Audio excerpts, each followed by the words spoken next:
So this is running. We're not gonna show you what it looks like to run because you know how to run, but there's some variations that you can do should you not be able to run outside. We've got running in place or jogging in place, which is basically the same thing. Work those hands, look nice and silly. It's okay, you're in your garage, life is good. We also have mountain climbers, and there's two variations you can do here. You kick out to a push-up position, and you're looking to basically bring your knee up and then push it back. Now this way, you just bring the knee up and then fire it right back. This is a little bit more windy and a good scale. This one involves a little bit more of a groin stretch where basically the foot gets about in line with the palm of the hand. Either one is totally legit to do. Just pick one for the workout and stick with it, whatever, or warm up and stick with it, okay? So that's our mountain climber. We also have high knees. High knees is basically running in place, but you wanna bring your knees up a bit higher. So it's not how you'd actually run. It requires a little bit more of a pull and gets you a little bit more tired and breathing nice and hard. The other one would be fast feet. Fast feet is just picking a spot on the ground and look to switch your feet and touch your toe to that spot. You can do this on top of a plate where you're tapping your toes on top of a plate. We didn't have a plate out. We didn't need to show you that. It looks fine with just a spot on the ground. Another one is going to be rowing, so hopping on a rower and rowing, or assault biking, or any sort of other nice expensive gadget you have in your garage. The other one would be single jumps, like with a jump rope, getting up there and just doing single jumps to get your feet going. That is our subs for running. So this is mountain climbers. There's two variations of it. One where you don't touch the foot to the ground, you just kind of pump your feet back. The other where you touch your foot kind of in line with your hand. It's a little bit more of a groin stretch, but both equally nasty. So that's our mountain climber.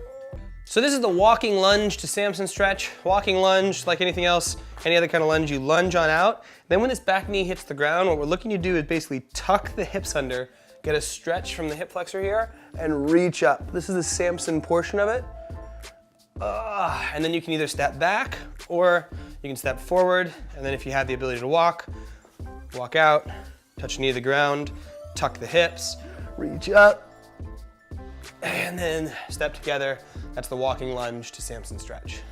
All right, this is the up and over the fence to low lateral lunge, or down and under the fence as I like to call it. So you picture there's a fence here, and you take one big step up and over that fence, then you drop down, and then squeege under the fence, and step back together. Now the fence is here, up and over the fence, shift back down, squeege down and under the fence. Now as you're doing this, you're gonna notice that the weight wants to be up in the toes, you wanna do all kinds of weird stuff like that. Same points of performance as anything else. Keep the weight in the middle of the foot, back towards the heel. As you're sliding through, try to slide back rather than forward as you go through. You want the hips going back and around and kind of grinding out that hip capsule there. That's the up and over the fence and low lateral lunge. So this is toy soldiers. Toy soldiers, basically reaching one foot across the body and touching the toe. So as you're doing this, you basically left foot to right hand or right foot to left hand, and you walk. So you step, kick, step, kick, step, kick. I'm not walking as I do it right now, obviously, so bam, bam. And you're looking to keep the leg relatively straight, get a stretch from both sides, build a little bit of coordination.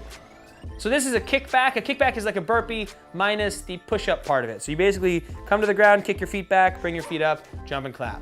Another way you can do this is by stepping back. So instead of kicking your feet back, you step back and then jump back through, bam. Big thing with this is stay rigid through your stomach. So basically flex through your midline and your abs. We don't want to be sagging the hips there too much, irritating that back. These are butt kickers and high knees. They're two separate things. Don't try to do them in the same motion. I made that mistake one time. And they're often found together. You'll do a row of butt kickers or a row of high knees, but butt kickers are where you basically try to run in place and kick your own butt. You can also run forward as you do it, or you can kind of paw at the ground and use your heel to kick your own butt. High knees is where you bring your knees up nice and high in the front and you transition and do those high knees. As you're doing high knees, try to pump the hands as well. It helps with that running technique way. This is the karaoke drill, and it's actually kind of hard to visualize, but if you can get it, it's pretty good. You're looking for a big step, little step, little step. So over, over, behind, behind is basically what it ends up being like. So you start with your feet together like this, you go over, over, so you're crossing, behind, behind, which ends up twisted. Then you go over, over, behind, behind. To do this the other direction, you go like this, over, over, behind, behind. Over, whoop, over, behind, behind. It's kind of confusing. I believe in you. All right, these are hop skips. Hop skips are basically from back here, you drive a knee up and let it lift you up into the air. So you drive a knee up and give a little hop, skip, so to speak. Hop, skip. And you can throw the arm as you do it. You can whistle if you really want to. That's a hop skip. This is side shuffle right, side shuffle left. In my case, it's gonna be left and then the right. Get to an active position, keep your feet relatively straight, and then you're gonna shuffle to the side, shuffle back. The tendency is to wanna turn, shuffle straight on, stay sideways, and step sideways.